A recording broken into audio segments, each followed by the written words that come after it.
앞으로 외국인 가사도우미의 추가 도입 문제는 이번 시범사업을 통해서 나타난 문제점들을 잘 분석하고 원만한 해결책을 찾는 것이 매우 중요하다 할 것입니다. 구체적인 예를 들어보면 최저시급 문제를 어떻게 풀어서 나갈 것인지, 그 다음에 이분들의 비자와 근무할 수 있는 기간을 어떻게 늘릴 수 있을까, 그런 문제가 있을 것 같고요. 25년부터는 본사업을 예정대로 추진한다면 시범사업은 100명으로 시작을 했지만 본사업은 현재 예정이 1200명입니다. 물리적으로는 한 10배 이상이 넘는 그런 인원을 도입한다는 것인데, 현재 100명 갖고도 여러 가지 관리 차원의 문제도 그렇고 이런 것들이 많이 나타나서 문제점들을 미연에 방지할 수 있는 그런 대책을 강구해야 할 것이며, 사전에 그런 것들을 미리 준비하는 것도 매우 중요하다 할 것입니다. 저는 외국인 가사도우미는 추가적으로 계속 도입되어야 하고, 필리핀뿐만 아니라 다른 국가에게도 문호를 개방해야 한다고 개인적으로 생각합니다. 여러분은 외국인 도우미 도입이 남긴 교훈이라는 영상을 보고 계십니다.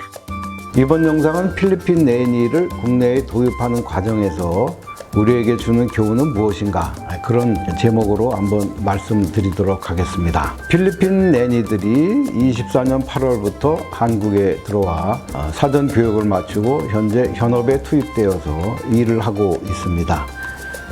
내년 2월까지가 시범사업의 계약기간이기 때문에 실질적으로 한 6개월 정도의 운영을 해봐서 그것이 어떤 점이 좋았고 어떤 점이 나빴는지, 또 뭘 개선해야 되는지 분명하게 문제점을 발견하고 그 문제점들을 해결하는 시간이 꼭 필요하다 하겠습니다.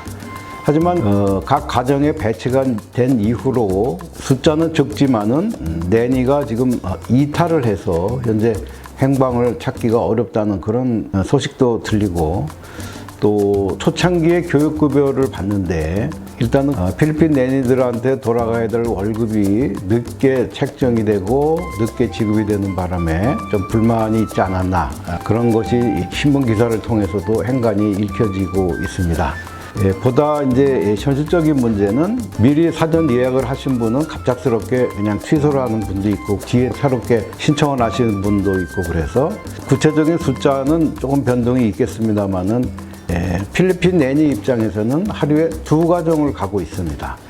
그분들이 한 가정을 가서 8시간을 풀타임을 하는 것이 가장 좋겠지만 평균적으로 봐서 2가정을 하면서 한 집에 4시간씩 아이들을 보고 그런 형편이라고 합니다. 반면에 필리핀 내니들을 쓰는 분들 입장에서는 비용 문제가 조금 부담이 된다는 것이 가장 우선순위로 많았고, 높은 급여를 줘야 한다는 것이 물론 최저시급 때문에 그러한 것이고요. 추가 부대 비용들이 포함이 되다 보니까 급여를 높게 할 수밖에 없는 그런 형편이 있었다는 점. 그 다음에 이제 필리핀이 영어권의 나라이지 않습니까? 영어 학습에도 조금 도움이 되지 않겠나 하는 그런 기대도 있었던 것 같습니다. 이제 관리 시스템이 여러 가지로 좀 미흡하다, 그런 얘기들이 언론을 통해서 들립니다. 구체적인 거는 저도 알 수 없습니다. 다만 그런 사항들을 통해서 준비하는 과정에서 조금 놓치고 간 부분도 있지 않았나, 그런 생각이 듭니다. 아무쪼록 이번 그 필리핀 내니들의 한국 생활 적응이 좀 부드럽고 예측이 가능한 선에서 시범기간이 끝날 때까지 이어지고, 내년에 본사업이 시작될 때는 보다 매끄러운 운영, 그 다음에 필리핀 내니들도 웃는 얼굴로 일하고 필리핀 내니를 쓰고 비용을 지불하는 각 가정에서도 만족스러운 표정이 나오기를 기대합니다. 오늘 영상은 여기까지 하도록 하겠습니다. 여러분 고맙습니다.